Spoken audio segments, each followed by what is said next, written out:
contra equipos grandes les ha costado. ¿Y qué va a pasar en Liguilla ahora que le quiten el estadio? Va a cerrar en... el Jalisco es su segunda casa. Que le quiten el estadio y que le quiten jugadores. Visitante va a ser. Deja el No, en estadio. el Jalisco no es visitante nunca. ¿Ah, no? No. ¿Es su casa? Pues lo mismo que la ¿Cómo se llama su casa? Es lo mismo. Te Juegan igual en uno te- u otro. Te noto sabía feliz, que tenía Paul. dos También a veces es local aquí en el DF, ¿eh? No tenía dos casas. También a veces es local aquí en Te Ciudad de México, ¿eh? Te noto Bueno, una cuando sonrisa. América es local. Te noto que te da gusto que le vaya mal a Guadalajara. ¿Que le vaya mal? Te noto feliz. No. Sí, No, te la gusta. realidad es que no. Sí, si venía con una sonrisota, Sí. normal. Ya llevas un ratito esperando esto. ¿Qué? ¿Que perdiera Chivas? Es a Guadalajara. Pero están felices porque van en primer lugar. Ya están celebrando el campeonato. Pues no sé si acaban en primer lugar, ¿eh? Después de, ¿qué? ¿2000 qué? 2010 Sí, van a acabar. y... Pues ve contra quién cierra. ¿Desde Si no cuándo hace son 7 campeones? puntos, 2017 es que un no fracaso de Ahí cierre. sí, que se preocupen. 2017 que no son campeones. Y con con, Almeida. y con estar en primer lugar. están ¿Cierra con festejando. quién? ¿Con Puebla, con Xolos y qué otro? No lo digo. Ahora revisamos. Y 2 de local. Son 2 de local. Qué bueno, sea, entonces eso sí lo van a ganar los de visita, ¿no? No, pero los rivales que O sea, los que rivales- tiene, en papel son muy a modo para Puebla, Necaxa, Puebla, Xolos. Necali. Si Necaxa, no saca Xolos. 6, 7 puntos, Debería. y con eso no lo alcanza nadie. Lo preocupante es la liguilla, cuando te quiten Sí, a los cuando te dos quiten a todos, jugadores como el ¿Cuántos Tala jugadores y la crees que le hormiga. quiten No, no, para la liguilla? La hormiga no me preocupa tanto porque Está Sepúlveda y Marín, ¿no? son sí, malos pero jugadores. es el Wally no lo campeón de hemos goleo. visto. Sí, hay que ver a Wally. Hay que ver. Para mí esos dos sí preocupan. Le van a quitar a 4 mínimo. Si no es que a 5, ¿no? Para la primera lista, que es en mayo. Sí. Para la primera lista pueden ser hasta 6. Hasta 6. Ojo, Ya, te pones feliz, te pones... No, la goza. Ah, Pues es te que como trae su temporada ahora, pues que hay que sacar O agua sea, del fíjate pozo. a lo que has llegado, Pablo. ¿A qué? Que en lugar de que A celebrar lo de la exacto, celebres lo de tu ave, Yo- que no hay mucho que celebrar. A ver, ¿por qué me dices a mí? Si los de Chivas ya festejan ahorita el campeonato, el estar de superlíder lo festejan como que si fuera el campeonato. Pero no viste a Milito, Bueno, no has dejado nada. Lo importante, yo no digo Milito, estoy diciendo la gente. La gente que diga lo que Te recuerdo que con Solari también ustedes festejaron un liderato. El América festejaba, volvemos a casa y ya con eso. ¿Y qué pasó? Pero tienen que festejar lo que están hasta arriba. Eso sí se pueden dar lujo de festejar. 16 títulos contra 12 que ya lo empató Toluca. Toluca lo puede pasar ahora. Entonces, Bueno, ahorita vamos a hablar de dice que es el actual Está campeón, preocupado, sí, Blanco. pero América es el más ganador también de la Conca Champions. Entonces, son muchos sistemas que se pueden manejar. Está preocupado, Blanco. Está Bien, preocupado. bien. Te veo... Tiene más salidas que insurgentes, Paul. No, las de aquí, no. Está bien, Pablo. Estás preocupado, Blanco. Vienes contento hoy. Vienes contento. Siempre vengo contento. No deberías de estar tan contento, ¿eh? Ya vamos a hablar de tu equipo. Mañana veremos. Mañana veremos y un poquito de mejoría. Ahorita lo vamos a platicar lo que pasó en la liga. Bueno, estamos esperando a André Jardine a que salga a conferencia. Chivas le dio vuelta a la página tras la derrota por goleada ante los Tigres y comenzó su semana de preparación rumbo a la recta final del torneo Clausura 2026 en su fase regular con un entrenamiento vespertino aquí en las instalaciones de Verde Valle. Le quedan 3 partidos en el calendario, el primero de ellos este fin de semana en el Estadio Akron contra el Puebla. Después se viene una fecha doble entre semana, les tocará visitar a los Rayos del Necaxa, mientras que el último compromiso será en casa ante los Xolos de Tijuana. Evidentemente, en el Guadalajara no se esperaba una derrota tan abultada como lo fue el 4-1 en el Volcán, pero con todo y eso, se mantiene una buena vibra y una energía positiva de cara a lo que será el resto del campeonato, con el privilegio de contar aún con el liderato de la tabla general, además con 3 puntos de ventaja de su más siguiente perseguidor, que es el Cruz Azul, y además con el boleto asegurado a la próxima Copa de Campeones de la CONCACAF. Serán días claves para el cuerpo técnico de Gabriel Milito para recuperar futbolistas de la lista de lesionados. En el caso de Richie Ledesma y de Ángel El Cuate Sepúlveda, quienes no estuvieron disponibles en el último compromiso, se espera que puedan entrenar al parejo durante estos días, mientras que en el caso de Omar Gobea, entrará en la fase final de su recuperación y se tiene previsto que pueda tener minutos antes del inicio de la fiesta grande del fútbol mexicano. Será el próximo viernes cuando el Guadalajara cierre su preparación para enfrentar al Puebla en el primero de estos 3 compromisos restantes. Es la información que tenemos desde la Perla Tapatía. Reportó para Fox por Radio, Fernando Lara. No voy a hablar de que sea un liderato, que sea un espejismo, que sea un liderato falso, porque al final los partidos que ganó Guadalajara tenía que ganarlos, lo hizo y lo hizo de buena manera. Pero a los equipos fuertes simplemente no puede con ellos. Su victoria de calidad, me parece, fue contra el Pachuca, pero fue en la jornada 1, cuando obviamente hay otro tipo de circunstancias que intervienen, de que vas llegando de las vacaciones, de la pretemporada, ninguno de los dos clubes está a su máximo. Ahí sí pudo imponerse Chivas a un equipo de la parte alta de la tabla general. De ahí en adelante ha caído con prácticamente todos y ahora la repasada que le ponen los Tigres. Entonces, para mí Guadalajara sigue siendo un contendiente, sigue siendo un equipo que va a pelear por el título, pero que sí, este tipo de llamadas de atención te tienen que demostrar que el equipo está lejos de ser el máximo candidato a ganar este torneo. Bueno, tan lejos, así que digas tan lejos, no. Como de aquí a Guadalajara. Sí le ganó a algunos débiles, es cierto, que están en zona de calificación también, como el América, pero sí tienen razón. Hoy el América no es parámetro. Le cuesta trabajo, pero lo que esto le puede servir mucho a Chivas, ya para lo que viene, porque son errores bien claros, bien puntuales, que el técnico puede trabajar. Y yo sí creo que para este tipo de errores no le vuelve a pasar a ninguno de los dos, ¿no? Que se equivocaron, porque llama la atención que además pues son los de experiencia. Sí. Ya después termina siendo una goleada. No podemos poner tampoco, y no lo hace, y qué bueno Milito, de pretexto la expulsión, porque de todas maneras 11 contra 11 fueron muy superiores y aprovecharon los errores. Pero sí pudo haber cambiado el rumbo del partido. Sí, bueno, lo que dice la crítica arbitral pues es que sí, porque al final de cuentas termina influyendo ahí, aunque haya querido en el primer gol tocar la pelota o no, pues él sí la toca y podría decirse que hasta como un tipo de asistencia, y luego hace un gol, ¿no? Sí, eso le hubiéramos restado del partido al Búfalo. Y el simple hecho de jugar con 10 ya es una ventaja para el Guadalajara. Pero es que allá. Esto... A mí me parece una roja clarísima. Pero de las más claras que yo he visto. Sí. Y tan temprano en el juego. Sí. O sea, tan temprano, no solamente es tener uno menos en la cancha para Tigres, sino tan temprano en el juego. Sí. Yo viendo algo positivo para el Guadalajara, después de decir que para mí pierde un poco credibilidad Chivas, insisto, sumado a que no van a estar los jugadores de selección nacional, algo positivo es que Milito lo tiene clarísimo. Sí. O sea, se ve que la revisión de videos, se ve que el trabajo en la semana, se ve que la planeación del próximo partido la tiene bien clara el técnico. Y metiendo a esas Chivas en el redil, bueno, quién sabe, ¿no? Nadie daba un peso, es una frase nada más, por aquella Chivas de Almeida al principio, cuando dijo que el gigante ya se había levantado. Un poco lo mismo con Milito, y no podemos dejar de ver lo claro, que lo tiene el entrenador con Claro, y lo decía César, no es un liderato como un espejismo, ni es un liderato no, para nada, no. Es un liderato perfectamente bien ganado, con una realidad que además tiene un trasfondo de la capacidad y el potencial que tienen los jugadores mexicanos frente a potencias multinacionales, internacionales, trabucos continentales que le invierten mucho más dinero, ¿no? Y que tienen muchos extranjeros. Sí. Pero sí es un golpe de realidad también en cuanto a tanto error que pues hace pensar que hay otros equipos que tienen más, pues que son candidatos más por encima del Guadalajara. Más ¿no? Sólidos, podría decirse, por lo que viene adelante. Porque es muy probable que hasta 4 le quiten para la mínimo 3, liguilla, ¿no? Mínimo 3. Y es probable que hasta 4. No me preocupan todos los 4, porque sí creo que hay plantel. Lo único que me preocupa es la portería. Sí. Porque Wally no lo hemos visto. No sabemos, realmente no sabemos, ¿no? En otros casos, por ejemplo, lo de Malagón, tristemente se lesiona, pero sabíamos que está Cota. En el otro lado sabíamos que está Gudiño, ¿no? Aquí no sabemos, porque de verdad, el ataque, pues está Marín y está Cepu, ¿no? Dices, órale, va, tienes a Efraín Álvarez, tienes a varios como para suplir, Miguel Gómez en la lateral derecha, que ahora ya jugó, entonces yo creo que la preocupación debe ser nada más la de Wally. Yo lo que no se va a descomponer tanto. Yo creo que no. Yo lo que veo es que Milito va a sacar cosas buenas de esta derrota, porque lo veo como un técnico ecuánime en la victoria y en la derrota, porque ha tenido muy buenas actuaciones donde también no ha perdido el piso, y eso es importante. A mí se me hace el técnico ideal para el Guadalajara, por cómo conduce al grupo, por cómo gestiona su plantilla, por el jugo que le saca al futbolista mexicano. Entonces, sí es un duro golpe, es una cachetada de realidad la que recibe el Guadalajara, pero que me parece de ahí puede sacar muchas cosas buenas y no tantas malas, o tirar todo a la basura que se ha hecho. Ya lo quisieran como 15 equipos de la Liga, Milito. La verdad es que sí. La verdad es que sí. Excelente trabajo. Alguno de la Ciudad de México incluidos. Sí. Vamos a ir contigo, Jesús Bernal, allá en Guadalajara. Gusto en saludarte.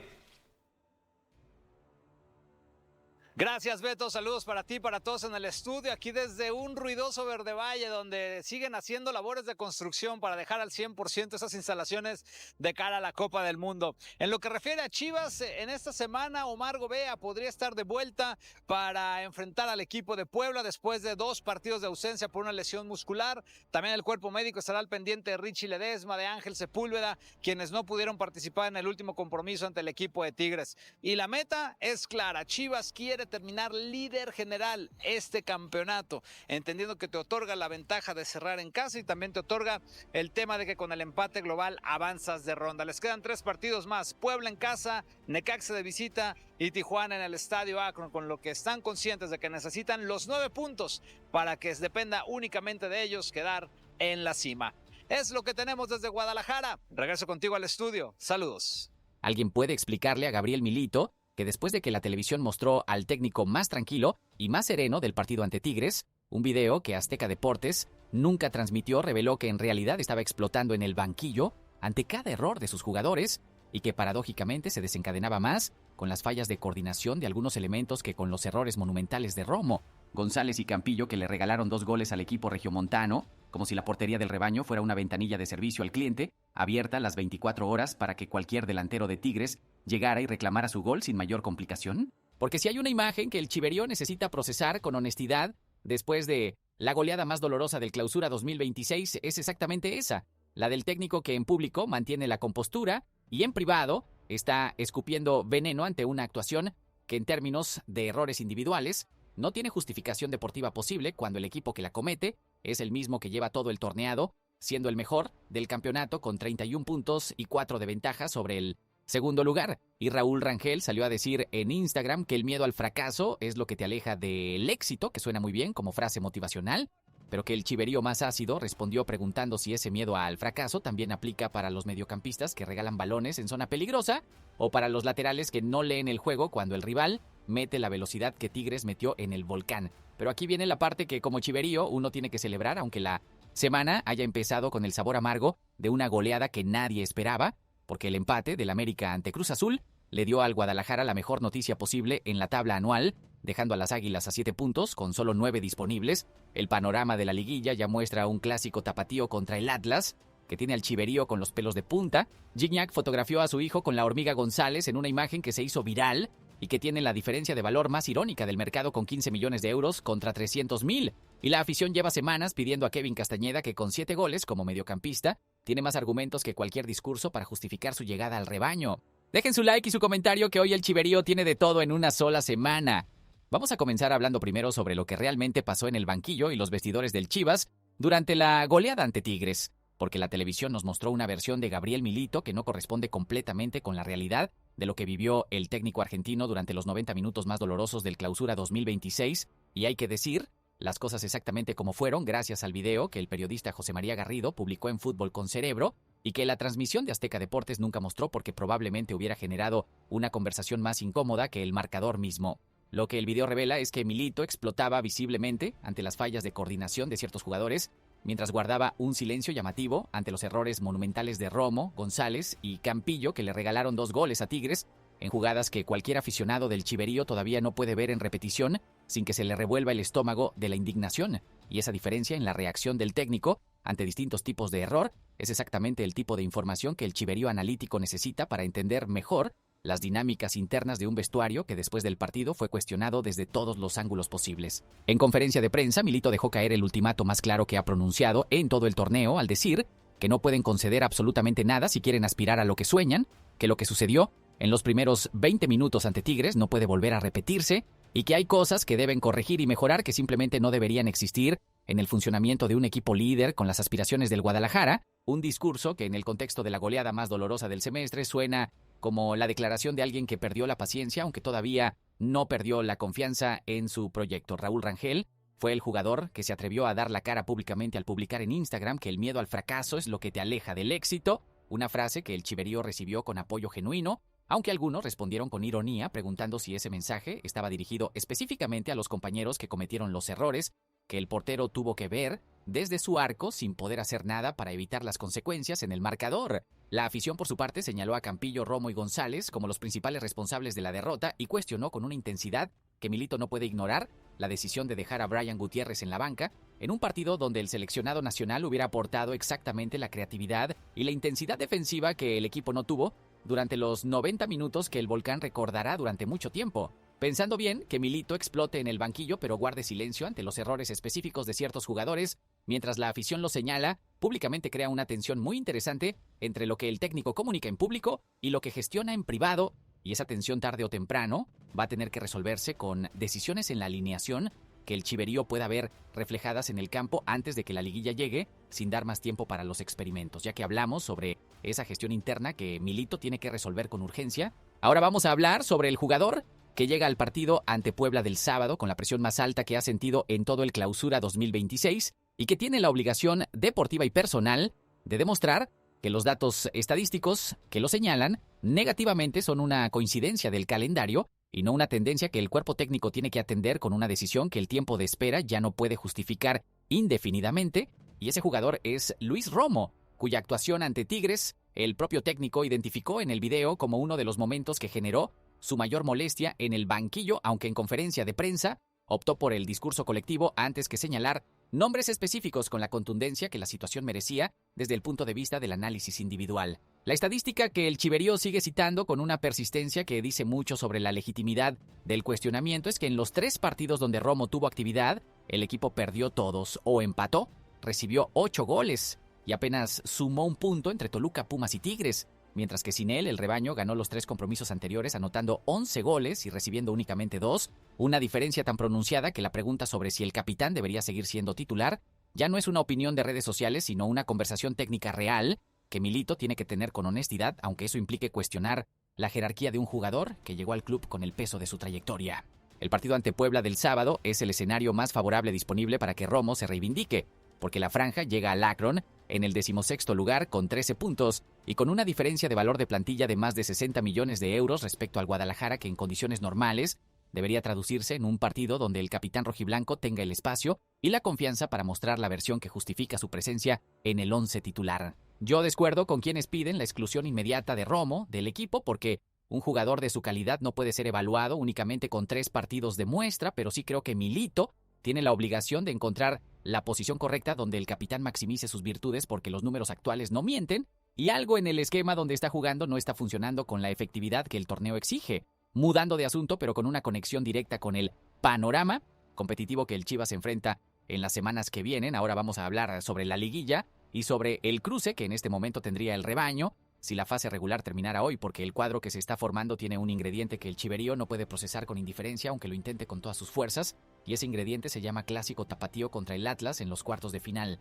Si los resultados se mantuvieran como están, el Guadalajara como primero enfrentaría a los rojinegros de Diego Coca como octavo, en una eliminatoria que en la ciudad de Guadalajara tiene una dimensión que va mucho más allá de los puntos en disputa porque mezcla rivalidad histórica con orgullo territorial y con la intensidad particular que produce cuando 2 equipos de la misma ciudad se encuentran en el momento más decisivo del torneo, donde los errores cuestan más que en cualquier jornada de la fase regular. El cuadro completo muestra a Cruz Azul como segundo ante el América séptimo, Pachuca como tercero ante Tigres sexto y Pumas como cuarto ante Toluca quinto, un escenario que puede cambiar en las 3 jornadas restantes, pero que ya le da al chiverío una idea concreta de los rivales que podría encontrar en la fiesta grande y de la dimensión del reto que le espera cuando los partidos se vuelvan eliminatorios y el margen de error desaparezca por completo. Como chiverío, uno quiere ese clásico tapatío en la liguilla, con toda la energía disponible porque sería la escena perfecta para que este rebaño sagrado demuestre que el liderato que construyó durante todo el torneo tiene la solidez necesaria para sostenerse cuando el rival conoce tus virtudes y tus debilidades de memoria porque comparte ciudad contigo y te ha visto entrenar durante todo el semestre. Yo ha hecho que un clásico tapatío en cuartos de final de liguilla sería el partido más emocionante de toda la postemporada y que el Akron lleno empujando al rebaño sería un factor tan determinante como cualquier decisión táctica de Milito en esa eliminatoria. En ese sentido, ya que hablamos sobre el panorama de la liguilla y los rivales que el chiverío podría enfrentar, ahora vamos a hablar sobre una noticia que llegó desde fuera del Guadalajara, pero que le cayó al chiverío como agua fresca después de la semana complicada que vivió el rebaño en el Volcán, porque el empate del América ante Cruz Azul resultó ser exactamente la combinación de resultado que el Guadalajara necesitaba para acercarse decisivamente a garantizar su clasificación directa a la Conca Champions 2027 a través de la tabla anual de la Liga MX. Con ese empate, el América quedó a 7 puntos de Chivas en la tabla anual, con únicamente 9 unidades disponibles en la fase regular, lo cual significa que matemáticamente el rebaño está a un par de victorias de asegurar uno de los boletos de clasificación directa al torneo continental del año siguiente sin necesidad de depender de resultados ajenos que escapen a su control. El Guadalajara es actualmente tercero en esa tabla con 60 puntos, mientras el América es quinto con 53. Y con Cruz Azul ya clasificado y Toluca y Tigres también asegurados por haber llegado a la última final, la carrera por los cupos restantes tiene al Chiverío en una posición de ventaja real que los resultados del fin de semana consolidaron de la mejor manera posible, aunque la goleada ante Tigres haya empañado emocionalmente una semana que en términos de panorama general fue mucho mejor de lo que el marcador del Volcán sugería. Como chiverío hay que reconocer con honestidad que a veces el fútbol te da sus mejores noticias desde los resultados de tus rivales y que el empate a azul crema en el Azteca, aunque no era lo que el americanismo quería, terminó siendo exactamente lo que el Guadalajara necesitaba para seguir avanzando en todos sus objetivos simultáneamente. Pensando bien, garantizar la Conca Champions 2027 mientras se pelea el título del Clausura 2026 sería la combinación perfecta que este proyecto merece después del torneo que ha construido, y los números están apuntando en esa dirección con una claridad que el Chiverío tiene todo el derecho de celebrar, aunque Tigres le haya arruinado el sábado. Cambiando de asunto, para cerrar con noticias que el Chiverío puede procesar con una sonrisa genuina después de una semana complicada, ahora vamos a hablar sobre dos historias que se conectan perfectamente y que dicen mucho sobre el momento extraordinario que vive el rebaño sagrado, más allá de una sola goleada en el Volcán. La primera sobre un momento viral que involucra a la Hormiga González y a uno de los delanteros más icónicos de la Liga MX. Y la segunda sobre un mediocampista que la afición lleva meses pidiendo y que esta semana volvió a poner sus números sobre la mesa con una contundencia que el Guadalajara no puede seguir ignorando. El momento que encendió las redes sociales llegó después del partido en Nuevo León, cuando André-Pierre Gignac fotografió a su hijo Edén junto a Armando González en un gesto espontáneo y humano que se convirtió en la imagen más viral de toda la jornada y que inmediatamente abrió la conversación sobre la diferencia de valor entre los dos delanteros que comparten esa fotografía histórica. Según Transfermarkt, la Hormiga González cotiza actualmente en 15 millones de euros, mientras que Gignac, con 40 años, se sitúa en apenas 300,000 euros, una diferencia de mercado que refleja con precisión perfecta las etapas tan distintas donde se encuentran los dos jugadores y que en el contexto del fútbol mexicano tiene una dimensión casi poética porque en su mejor momento el francés alcanzó cifras similares a las que hoy presume el canterano rojiblanco, como si el relevo generacional tuviera un valor de mercado que Transfermarkt puede cuantificar con exactitud matemática.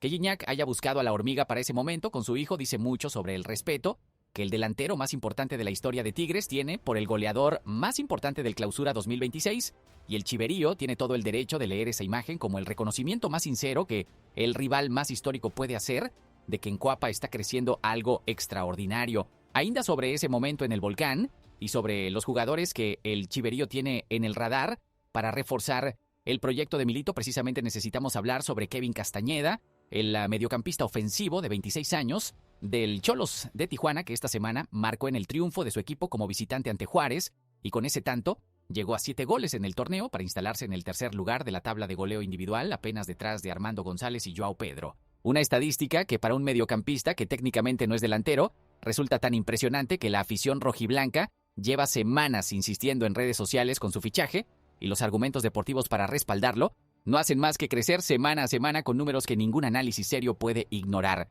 Castañeda acumula además 2 asistencias en lo que va del Clausura 2026 para un total de 9 participaciones directas en goles del Xolos y según Transfermarkt cotiza en 4.5 millones de euros, siendo el segundo jugador más valioso del Tijuana apenas detrás del talentoso Gilberto Mora, que con 17 años ya vale 10 millones en ese mismo sitio especializado. La relación que el Guadalajara tiene con la directiva de Tijuana, gracias a los constantes movimientos de jugadores entre ambas instituciones, con Diego Campillo como el ejemplo más reciente y más exitoso de esa estrategia, podría facilitar cualquier negociación que el Chiverío decidiera iniciar por Castañeda antes de que otro club se adelante con una oferta formal que complique el panorama para el rebaño. Yo creo que Kevin Castañeda es exactamente el perfil de mediocampista que el Chivas necesita para complementar el trabajo defensivo de Fernando González con una aportación ofensiva y goleadora que el sistema de Milito todavía no tiene cubierta de manera satisfactoria, y que 7 goles como mediocampista en Liga MX es el tipo de argumento que ninguna directiva puede ignorar si de verdad quiere reforzar el proyecto